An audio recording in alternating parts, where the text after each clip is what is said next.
Okay, so this is going to be a video to show how I pile shuffle my deck for every single tournament. This is a way that I've found is good. I use it for myself as well as against my opponents to avoid any kind of stacking. So if we look here, we can see that all my cards are 100% in order, the way that I look at them. Now, granted, I have exactly 20 monsters and 20 magic and trap, so this allows me to have a good ratio of 1-to-1 anytime I'm doing it. Now, what I'm going to do is I'm going to pile everything together in order, and then I'm going to go through my shuffle routine, which will allow you to see how much randomization I actually can get out of this. Now, sorry if this is a little bit shaky. I'm trying to do it as I'm talking, which makes it a little weird, but bear with me. Okay, so I'm set up here. Basically what I'm going to do is I'm going to take my deck, and I'm always going to do 2 overhand shuffles. Now when I do an overhand shuffle, I exactly split it in half and I mesh them together. Okay, I've done now 1 mesh, and then I do a second mesh, exactly half and exactly mesh together. As you can see, when they go together, they are almost exactly perfect. Now after I've done 2 overhand shuffles, I go into 8 piles, and they're very specific. So I count out 1 through 8, and then I continue going all the way through. Okay, now the reason why I do this is because it's not just necessarily the way that I put them out, but also the way that I collect my cards. So when I'm finished, I've now counted out that I have 40 cards.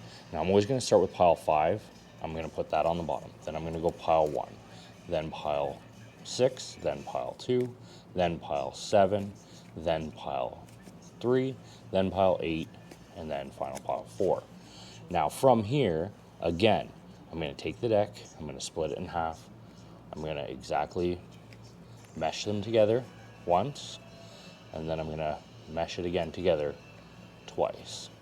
Now when I'm finished with this, I'm going to fan out the deck and I'm going to show you. So looking at the deck, you can see that everything is well mixed. Sometimes you have clumps a little bit. I mean, I'm not doing perfect pharaohs here. I'm just basically putting it together. But you can pretty much guarantee here that in an opening hand, you're not going to have a clumpy. Now, a lot of people, when they get their deck checks and everything like that, they go overboard, and they, pile shuffle, pile shuffle, pile shuffle. You can also do overhand as well. The randomization is still going to basically be the same. You're going to have a lot of randomization that happens, okay? You really got to watch out when you're doing this. Again, it just depends on how you're going through. I found that, as you can see, once I overhand shuffle, I'm getting clumpiness again, right? So I'm getting a lot of clumping, getting a lot of clumping.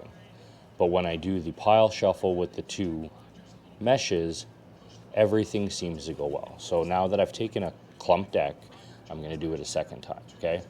So overhand, or pharaoh in, pile shuffle,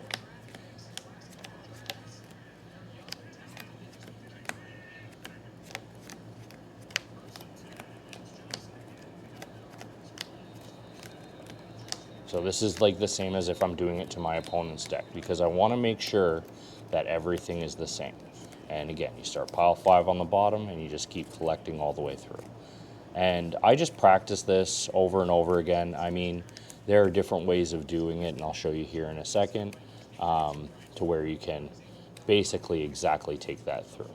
So now when I look at the deck again, well, there's a bit of clumping there, but to me, I feel like it's a lot more ratioed together to where things seem to look out properly. Another way of doing it is I'll put the deck down and I can shuffle like this, okay? You can see most of it is properly mixed. As you practice, you can always get better at, exactly cutting half. So when you put the cards together, you're doing exactly 50-50. This is something that I learned picking up from Magic, that I can properly pharaoh shuffle on the fly because, again, I've practiced it.